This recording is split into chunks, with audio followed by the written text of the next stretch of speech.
Gente, boa noite.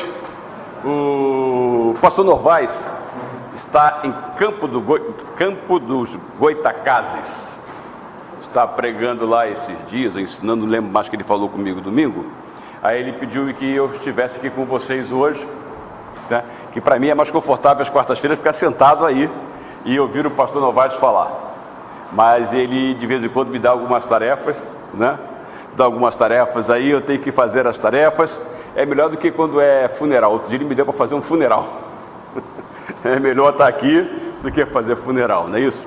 E os estudos que o pastor Novaes tem feito têm sido sobre a carta aos Romanos. E esta carta é uma carta fantástica. A gente aprende muito com ela, porque é uma carta escrita pelo apóstolo Paulo. E quando a gente para pensar no momento que o apóstolo Paulo escreveu essa carta aos Romanos, essa carta foi escrita, ele devia estar em Corinto quando ele escreveu essa carta, e os evangelhos não estavam todos escritos ainda. Marcos é o evangelho mais antigo que nós temos.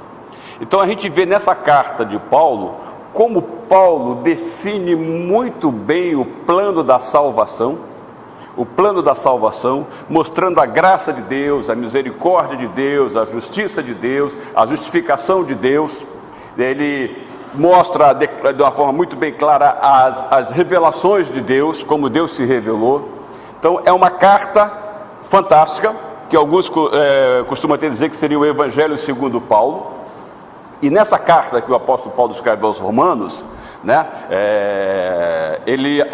são 16 capítulos, do capítulo 1 até o capítulo 11, ele vai falar de teologia, ele vai falar do plano da salvação, da revelação de Deus, da misericórdia de Deus, que colocou todos da raça humana debaixo do pecado, para usar de misericórdia com todos. Ele diz que todos pecaram e destituídos ficaram da graça de Deus, que o salário do pecado é a morte. Em suma, ele vai até o capítulo 11 falando tudo isso, sobre o plano da salvação e sobre a obra redentora de Jesus Cristo. Depois, do capítulo 12 ao capítulo 16, que é o último capítulo da carta, Paulo vai falar da nossa vida prática, como nós devemos viver. Então, até o capítulo 11, ele fala do plano de Deus, do sacrifício de Jesus Cristo por nós. Aí depois ele começa o capítulo 12 até o 16, falando como deve ser o nosso comportamento. Ele vai falar de ética. E você abrindo o capítulo 12, você vê logo assim, olha: rogo que vocês apresentem os seus corpos como sacrifício vivo. Então, até o capítulo 11 ele fala do sacrifício de Cristo. Do capítulo 12 ao 16, ele vai falar qual deve ser o nosso sacrifício. Ele diz, olha: rogo que vocês apresentem os seus corpos como sacrifício vivo, santo e agradável a Deus. Não se conforme com este mundo, não tome a forma deste mundo, não aceitem os padrões deste mundo. Então ele vai falar qual deve ser o comportamento do cristão que conheceu o plano da salvação, que ele descreve até o capítulo 11. Então esta é a carta que ele escreve aos Romanos.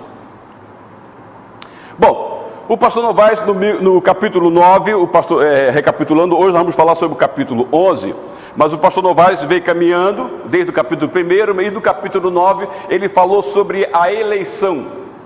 Aí ele nos deixou muito bem claro, e é isso que o apóstolo Paulo escreve, que a nossa eleição, ela não é uma eleição genética. Aí ele vai usar aí, vai falar de Abraão, como foi a chamada de Abraão, e os filhos de Abraão, que são os eleitos. Mas ele vai explicar como que é esta eleição, tá? Ele vai dizer que não é uma eleição genética, não é o simples fato de ter sangue de Abraão que está eleito, mas sim é no sentido espiritual essa eleição.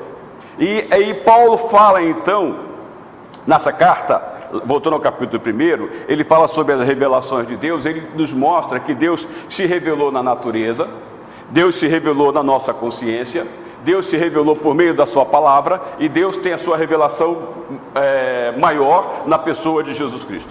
Aí Paulo agora vai dizer o seguinte: olha, nós somos salvos pela graça em Jesus Cristo. Agora o que acontece é o seguinte: isso é por meio da eleição em Cristo Jesus. Então Jesus Cristo, ele é o eleito, e todos aqueles que estão em Jesus estão eleitos, todos aqueles que estão em Jesus são eleitos. Aí ele vai dizer o seguinte, que alguns abriram o coração para essas revelações de Deus e outros endureceram o seu coração. Então ele começa a falar a situação do povo judeu. Então ele diz que a eleição não é genética, não basta ser filho de Abraão, ter sangue de Abraão para ser eleito, para ser salvo, mas que a eleição ela é pela graça. Logo significa dizer que não tem mérito pessoal nenhum aí, porque nós somos salvos pela graça, favor imerecido, é um presente que Deus nos deu sem que nós merecêssemos. E aí ele vai dizer que todos nós somos justificados pela fé, assim como também os descendentes de Abraão pelo sangue, ou seja, o povo judeu. Então, pela fé, como creu Abraão, todos são justificados pela fé. A Bíblia diz que Abraão creu no Senhor, ou seja, Abraão teve fé nas promessas do Senhor, e isso lhe foi imputado como justiça, ou seja, ele foi justificado pela fé, porque ele acreditava que da sua descendência viria um Salvador. Então, Abraão viveu com a sua fé voltada na promessa de que viria um Salvador da sua descendência. Então, a justificação é pela fé, assim como creu Abraão. Então todos são justificados pela fé, inclusive os judeus, os israelitas, que ele vai falar. Bom, aí Romanos capítulo 9, versos 6 a 8, ele diz: não pensemos que a palavra de Deus falhou, pois nem todos os descendentes de Israel são Israel. Ou seja, nem todos os descendentes de Abraão são descendentes de Abraão. Ou seja, compõem o Israel de Deus. Compõem o Israel de Deus. Nem por serem descendentes de Abraão passaram todos a ser filhos de Abraão. Pelo contrário, por meio de Isaac, Isaac é a promessa, e por meio de Isaac a descendência dele seria considerada. Em outras palavras, não são os filhos naturais que são filhos de Deus. Não são os filhos naturais de Abraão que são os filhos de Deus, mas os filhos da promessa é que são considerados descendências de Deus. Então, é a promessa que nos faz descendentes de Deus, que nos torna filhos de Abraão. É o que Paulo vai escrever lá em Romanos capítulo 9, versos 6 a 8. No capítulo 11, Paulo então vai descrever o propósito de Deus para o povo judeu. Para o povo judeu. Tá? Aí ele pergunta: Deus rejeitou Israel? O que houve com o povo de Israel? Porque se o evangelho está sendo levado para os gentios, como é que fica a situação do povo de Israel? Deus rejeitou Israel, e os descendentes de Abraão, como fica? Aí Paulo usa a si próprio para explicar isso. Ele usa a si próprio como exemplo. Ele vai dizer: pergunto, pois, acaso Deus rejeitou o seu povo? Acaso Deus rejeitou o povo descendente de Abraão, sanguíneo? Não, de maneira nenhuma. Eu mesmo sou israelita, descendente de Abraão, da tribo de Benjamim. Então Paulo, que era um descendente de Abraão, que era da tribo de Benjamim, ou seja, daquelas duas tribos que sobraram no Reino do Sul, ele vai dizer o seguinte: não, olha só, eu sou o salvo por Jesus Cristo. Eu me tornei filho de Abraão não por ter sangue dele, mas porque Deus, no seu propósito, cumpriu na minha vida. Pergunto, pois, acaso Deus rejeitou o seu povo? De maneira nenhuma. Deus não rejeitou o povo de Israel. Embora o povo de Israel tenha rejeitado Jesus Cristo e levado Jesus Cristo à cruz, tá? Deus não rejeitou o povo dele, porque foi por meio do povo de Israel, por meio dos descendentes de Abraão, que veio o nosso Senhor e Salvador Jesus Cristo. Então, de maneira nenhuma, eu mesmo sou israelita, descendente de Abraão, da tribo de Benjamim. Embora ele se identificasse, lá você vai ver isso no verso 13 do capítulo 11, embora ele se identifique como apóstolo dos gentios, ele faz questão de afirmar: olha, eu mesmo sou israelita, descendente de Abraão, eu sou o salvo por Jesus Cristo. Deus não rejeitou o seu povo. Deus não rejeitou o seu povo. Aí Paulo, então, ele se apresenta como apóstolo dos gentios, mas não deixa de se identificar como um judeu. Ele não deixa de se identificar como um judeu. Tá? Embora ele levasse sempre o evangelho aos gentios, por onde Paulo passava pregando o evangelho, o primeiro lugar que Paulo ia pregar o evangelho era sempre dentro de uma sinagoga. Embora depois ele fosse expulso, apanhasse, mas ele fazia questão de levar o evangelho lá para os gentios, de lá para os judeus. De lá, às vezes, ele era expulso, apanhava, era escorraçado, jogado da rua, mas ele continuava falando. estou falando a vocês, gentios. Visto que sou apóstolo para os gentios, exalto meu ministério, na esperança de que, de alguma forma, possa provocar ciúme em meu próprio povo e salvar alguns deles. O que Paulo quer dizer com isso? Provocar esse ciúme. Olha, se o evangelho, se a salvação vem dos judeus e eles não estão recebendo, o que eu vou fazer? Eu vou provocar ciúme neles, eu vou levar essa mensagem para os gentios. E com isto eu vou fazer com que eles olhem e fiquem sem entender, fiquem enciumados. Ora, se era para a gente, por que está sendo levado para os judeus, para os gentios? Né? Aí ele pergunta lá no capítulo 11, no verso 1, ele diz: pergunto, por acaso Deus rejeitou o seu povo? De maneira nenhuma. Eu mesmo sou israelita, descendente de Abraão, da tribo de Benjamim. Então Deus não rejeitou os israelitas. Ele esclareceu então que Deus não rejeitou o seu povo. Aí ele usa como exemplo aí, tá, o caso do profeta Elias, que diz lá no verso 3 e 4 do capítulo 11 de Romanos: Senhor, mataram os teus profetas e derrubaram os teus altares. Sou o único que sobrou e agora estou procurando matar-me. E qual foi a resposta divina?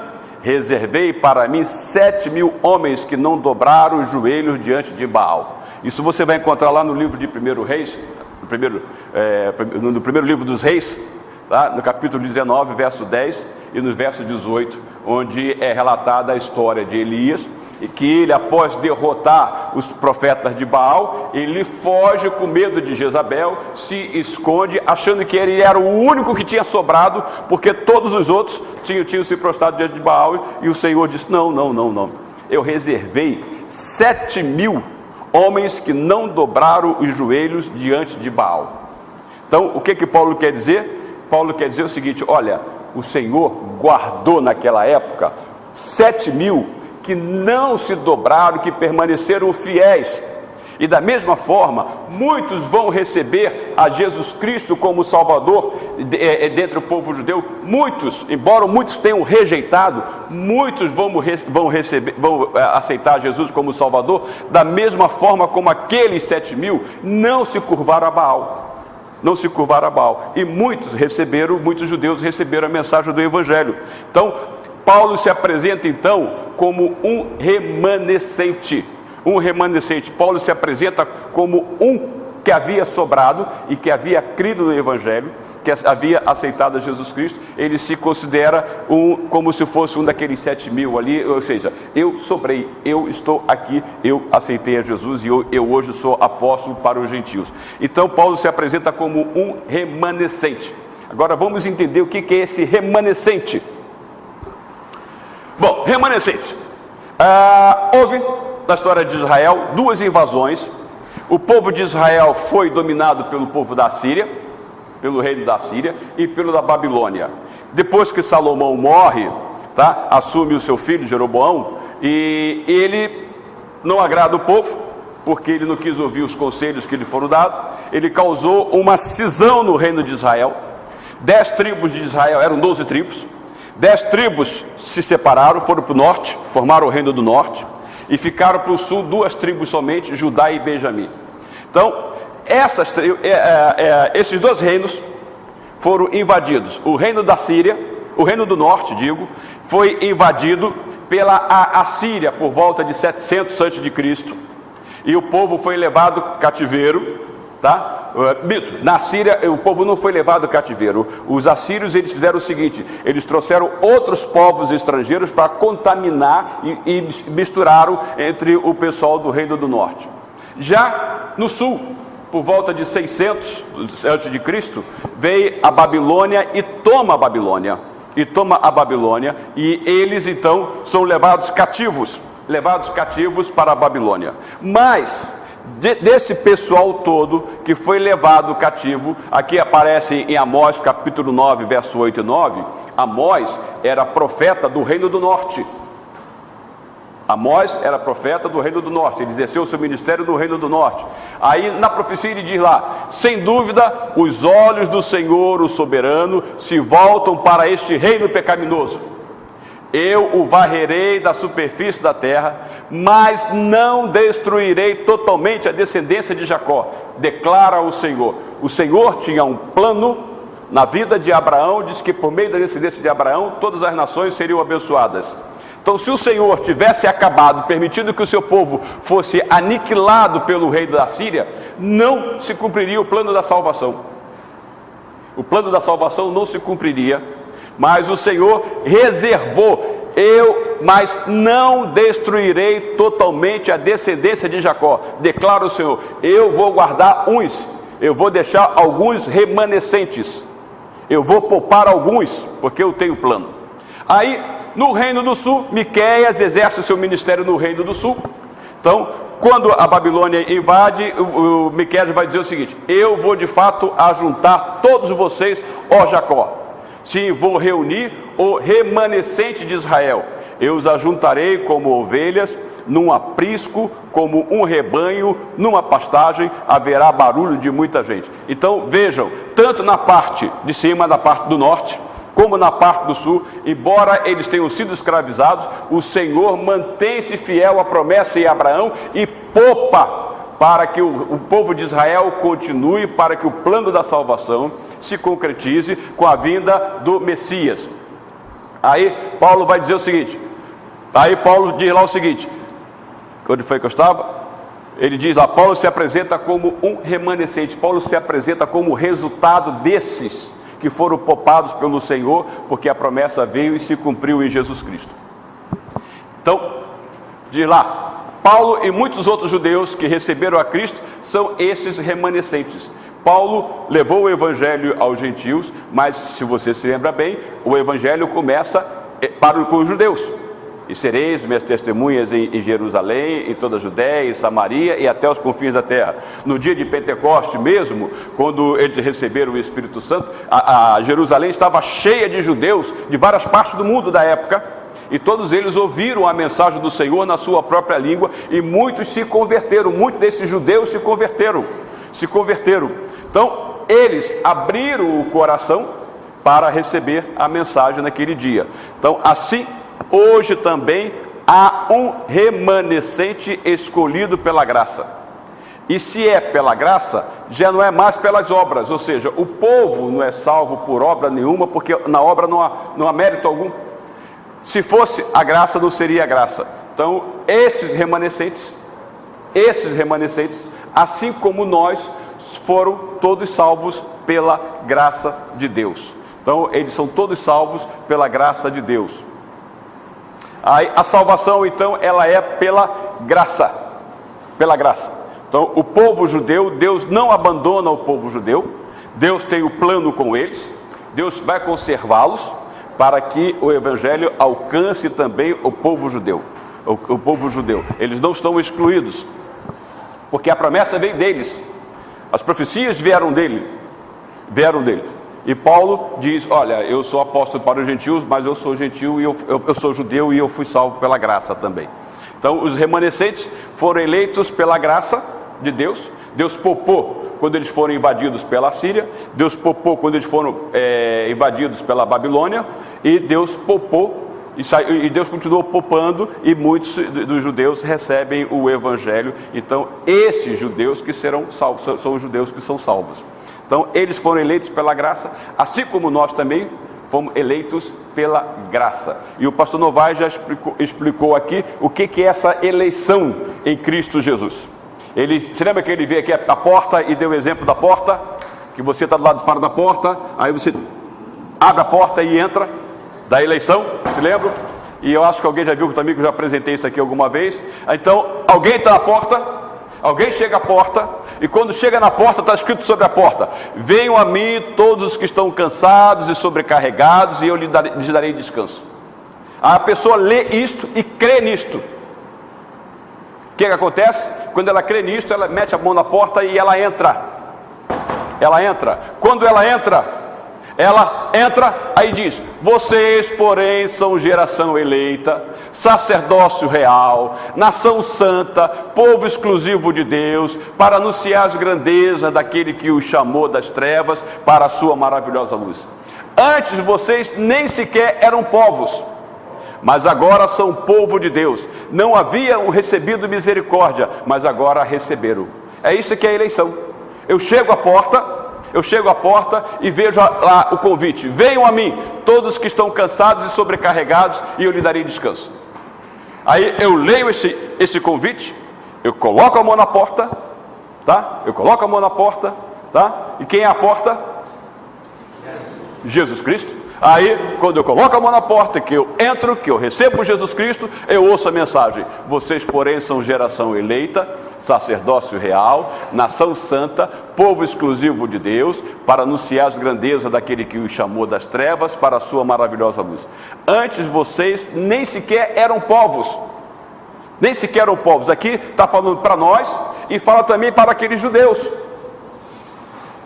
que embora eles fossem descendentes de Abraão, eles não eram o povo de Deus, porque o povo de Deus é aquele que não é por descendência sanguínea, não é genético, é espiritual, é pela aceitação do Senhor Jesus Cristo.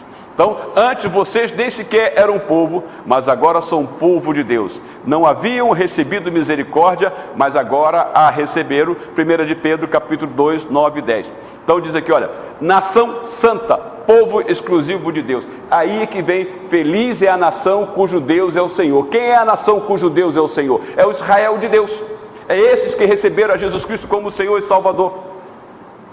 É este.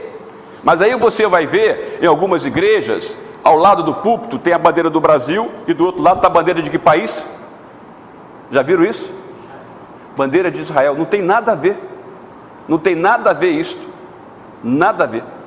Feliz é a nação cujo Deus é o Senhor, é o Israel de Deus. É este aqui, nação santa, povo escolhido de Deus. São aqueles comprados pelo sangue de Jesus e que receberam a salvação, juntamente com esses remanescentes de Israel. Juntamente com esses aí. Então, é isto. Muita gente pensa assim: feliz é a nação cujo Deus é o Senhor. O Brasil, o dia que tiver um presidente da República evangélico, isso vai ser muito bom, porque feliz é a nação cujo Deus é o Senhor, porque o presidente vai conduzir o povo de acordo com o plano do Senhor. É utopia. Nunca vai existir uma nação que se converta inteiramente ao Senhor. Não vai. Porque senão não haveria lá no dia do juízo final, separar para a direita as ovelhas, separar para a esquerda os bodes. Não teria sentido falar isto. Tá? Não vai existir nação que se converta ao Senhor.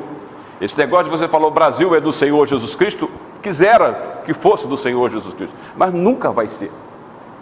Agora, aqui no Brasil, tem essa nação santa, esse povo exclusivo de Deus, para anunciar as grandezas daquele que os chamou das trevas para a sua maravilhosa luz. Se a gente quer melhorar o Brasil, é anunciar o Evangelho ao Brasil. Agora, nem todos vão receber. Sabe por que nem todos vão receber? Porque assim como os gentios, os judeus, tá?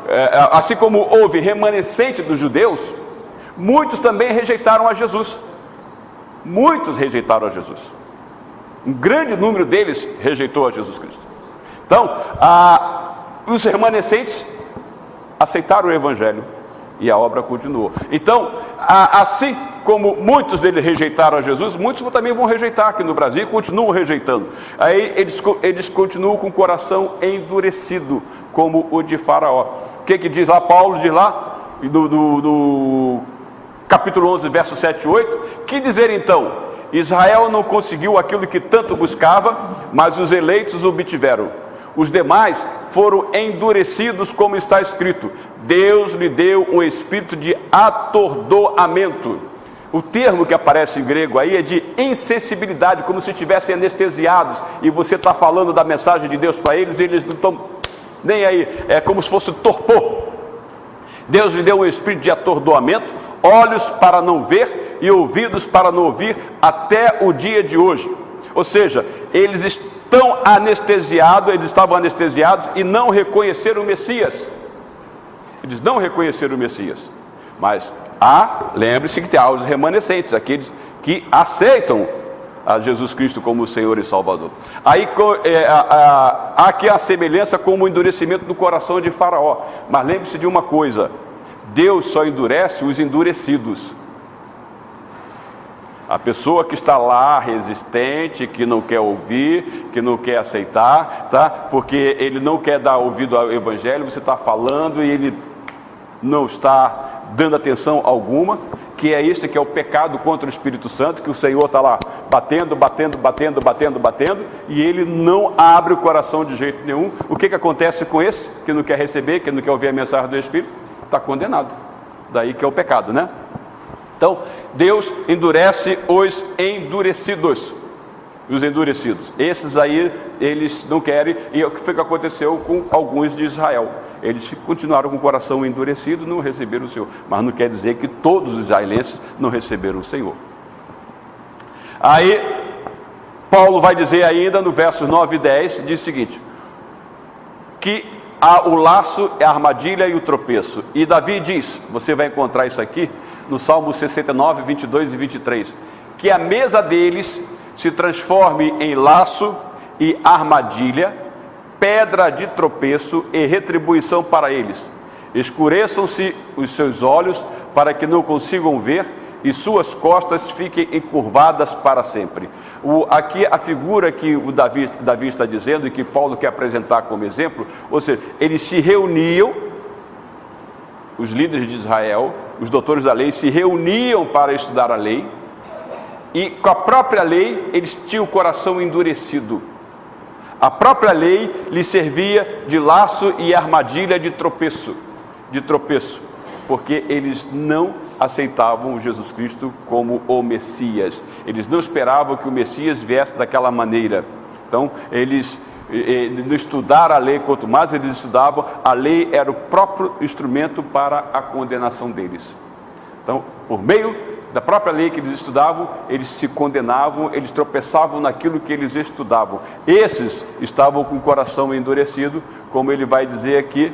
Que quer dizer então? Israel não conseguiu aquilo que tanto buscava, mas os eleitos o obtiveram. Os demais foram endurecidos, como está escrito. Deus lhes deu um espírito de atordoamento, ou seja, insensibilidade, torpor, olhos para não ver e ouvidos para não ouvir até o dia de hoje. Então eles estavam como anestesiados, eles não queriam ouvir. Tá? O endurecimento aqui foi, Deus endurece quem já está endurecido. Faraó tinha um coração endurecido, né? Já endurecido.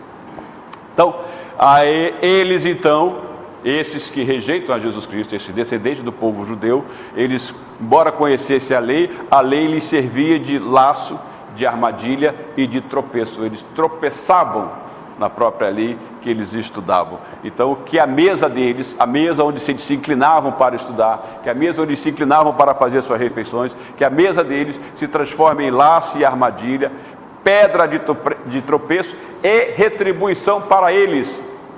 Escureçam-se os seus olhos para que não consigam ver e suas costas fiquem encurvadas para sempre. Romanos 11, versos 9 e 10. Então, a lei, a própria lei, que eles conheciam muito bem, eles tropeçavam nela. Diga.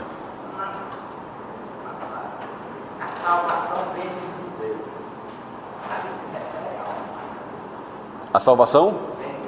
Sim, a salvação veio do judeu. O plano todo se concretiza por meio do judeu. O instrumento da salvação é o povo judeu. Deus, quando chama Abraão e promete a Abraão um filho, daquela descendência é que viria a promessa do Salvador, que viria o Salvador. Então, é do povo judeu, porque o Abraão, ele não era judeu, mas de Abraão se forma o povo judeu. De Abraão se forma o povo judeu. Na promessa? Oi? Conjuga-se na promessa que Deus fez, que a salvação vem do judeu. A salvação veio do judeu. A salvação veio do judeu. A segunda pergunta. Se a salvação é pela graça, então a gente não precisa fazer nada. Mas eu preciso, na verdade, as obras não salvam, mas eu também preciso fazer alguma coisa, né? Ficar de braço cruzado. O que a Bíblia diz? E a todos quanto receberam, deu-lhes o direito de serem chamados filhos de Deus. Filhos de Deus. Então qual é a condição que eu tenho para ser filho de Deus, para ser salvo? É aceitar a Jesus Cristo. Quando você aceita Jesus Cristo, você passa a ser morada do Espírito Santo de Deus. Você passa a ser guiado por quem? Pelo Espírito Santo de Deus. O que diz? Todos os que são guiados pelo Espírito de Deus são filhos de Deus. De Deus. Então eu tenho que receber o Senhor Jesus Cristo. Eu tenho que aceitar este convite que está aqui. Eu tenho que aceitar este convite que está aqui. Venham a mim todos os que estão cansados e sobrecarregados, e eu lhe darei descanso. Quando eu aceito este convite, eu me torno geração eleita, eu me torno o templo do Espírito Santo, eu sou guiado pelo Espírito Santo, eu sou regenerado, eu sou justificado, eu sou regenerado, eu sou justificado, eu sou reconciliado, eu sou perdoado, e o Espírito Santo começa a trabalhar na minha vida e começa a me guiar. Tá certo isso? Oi? Aí que entra o termo estar em Cristo. Estar em Cristo. Não adianta só, eu acredito em Cristo, mas não estar em Cristo. Estar em Cristo é aceitá-lo, caminhar com Ele, ter comunhão com Ele, vida de comunhão com Ele. Daí a importância de a gente buscar o Senhor. E isso a gente vai ser levado pela vida do Espírito. Já não viu mais eu, mas Cristo vive em mim. A nossa vida é dominada pelo Espírito Santo de Deus. Aí o irmão falou, não tem que fazer algo, não, a gente tem que estar em Cristo. Tem que estar em Cristo.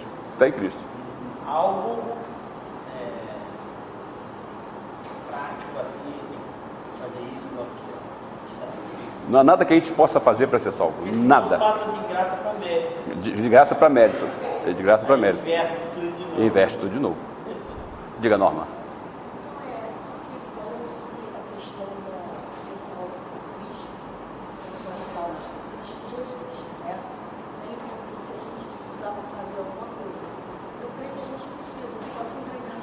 Sim, é aceitar o convite. É só aceitar o convite. Aceitar o convite. Os remanescentes, eles receberam, eles aceitaram esse convite. Paulo teve muita resistência para aceitar esse convite. Olha como Deus queria cumprir e ama o povo, que o Senhor pega e escolhe Paulo para levar essa mensagem ao mundo gentil, mas o Senhor escolhe quem? Um judeu, e um judeu radical. Radical. Paulo é um remanescente, assim como muitos outros judeus remanescentes. Eles receberam a Jesus Cristo. Quando Paulo escreve a carta para Roma, a igreja de Roma, ele está escrevendo porque lá havia gentios e lá havia judeus também. Então Paulo explica como Deus salva os judeus e como Deus salva os gentios, fazendo dos dois um só povo. Aí diz que não há mais discriminação alguma, que não há servo, que não há escravo, que não há judeu, que não há grego, que não há cita, que não há bárbaro. É tudo isso, ele faz de todos um povo só, porque ele vai fazer uma nação santa, povo exclusivo de Deus. Quando se tem uma experiência pessoal com Jesus, passa a fazer parte de um povo exclusivo de Deus. Agora, também tem uma responsabilidade para anunciar as grandezas daquele que os chamou das trevas para a sua maravilhosa luz. Porque antes, nem sequer era um povo, mas agora são povo de Deus. Nem sequer era povo, estava jogado para lá e para cá, mas agora são povo de Deus. Não haviam recebido misericórdia, mas agora receberam misericórdia. Hein? Israel de Deus espalhado por toda a terra. É isso aí. Tá? Nós somos agora, é esse que é o Israel, é esse que é a descendência de Abraão. É essa que é a nação santa. Aí você carregar a bandeira de Israel, botar aquele símbolozinho de Israel na igreja, essas coisas que você vê, há igrejas que você vai, que a bandeira de Israel está estendida aqui assim por cima do púlpito. Não sei se você já viu isso. E não tem lógica nenhuma, não tem embasamento bíblico nenhum essas coisas. Nenhum. A bandeira do Brasil a gente coloca porque o nosso país é por respeito, não por adoração, por respeito. E a gente tem que respeitar porque é um símbolo nacional, tá? Agora, não tem adoração, porque nós não somos deste mundo aqui. Quando você tem a Cristo como Senhor, você tem que adorar somente ao Senhor, certo? Mais alguma pergunta, gente? Se eu não souber responder, o pastor Novaes responde semana que vem, mas pode fazer pergunta. Oi? Todo mundo.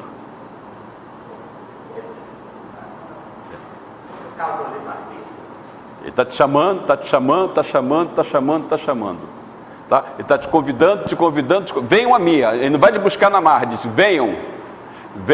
Daí que precisa anunciar, para anunciar as grandezas daquele que o chamou.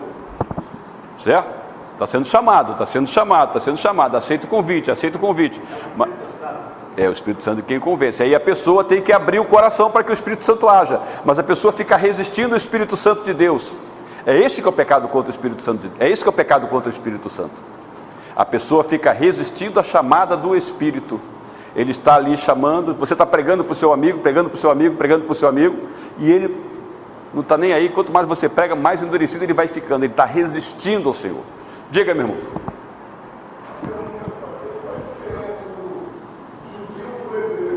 Judeu para o hebreu? Não tem diferença não. Povo hebreu. Mesma coisa. Povo hebreu. Não tem diferença não. Tá? É a mesma coisa. Tá? Não tem diferença nenhuma não. É todo mundo descendente de Abraão, tá? Que o povo judeu começa de Abraão, tá? É por isso que quando você vai ler o livro de Gênesis lá, o livro de Gênesis, a gente pensa muito que a ênfase está mais na criação do mundo, né? Mas são 50 capítulos, de falar a memória, o livro de Gênesis. E quantos capítulos falam da criação? Só 2. A ênfase está toda em quê? Na formação do povo hebreu. Certo? Do povo hebreu. Eles são conhecidos mais como judeus depois do cativeiro na Babilônia, né? Bom, gente, já falei isso aqui. A lei, então, eles tropeçam na lei. Aí, Paulo pergunta, novamente pergunto, acaso tropeçaram para que ficassem caídos? Porque aqui ele diz que eles tropeçaram, certo? Aí agora Paulo diz o seguinte, acaso tropeçaram para que ficassem caídos? De maneira nenhuma. Ao contrário, por causa da transgressão deles, veio a salvação para os gentios, para provocar ciúme em Israel. E muitos vão aceitar que são esses remanescentes. Então o objetivo de Paulo era esse aqui, olha. Então a salvação veio e Paulo começa a pregar aos gentios para provocar ciúme no povo dele. Então novamente pergunto, acaso tropeçaram para que ficassem caídos? De maneira nenhuma, ao contrário, por causa da salvação deles, porque a salvação vem do judeu, por causa da transgressão deles, veio salvação para os gentios, para provocar ciúme em Israel. Aí a gente vai desenvolver isso aí, tá? Isso está lá em Romanos 11, tá? A gente vai desenvolver isso aí, mas a continuar, certo? Então, na próxima quarta-feira, isso continua, tá? A partir do verso 12. E eu não sei se o pastor Novaes vai fechar o capítulo 11 na próxima quarta-feira. Aí depois, ele vai começar a falar da nossa parte, da nossa vida ética, como deve ser o nosso comportamento. Paulo vai explicar tudo isso aí em Romanos, a partir do capítulo 12 até o capítulo 16. Ele encerra o capítulo 11, a gente vai ver isso aí, ele encerra o capítulo 11 com um hino, tá? Com uma doxologia, ó profundidade da riqueza, da sabedoria, do conhecimento de Deus. Aí ele passa para o capítulo 12, portanto, considerando tudo isso que o Senhor fez, essa graça, essa misericórdia, que a salvação veio do judeu, mas eles não receberam, mas nós fomos alcançados, tá? Alcançados, eu rogo que vocês apresentem o corpo de vocês como um sacrifício vivo. É isso. Bom? Ok? Perguntas?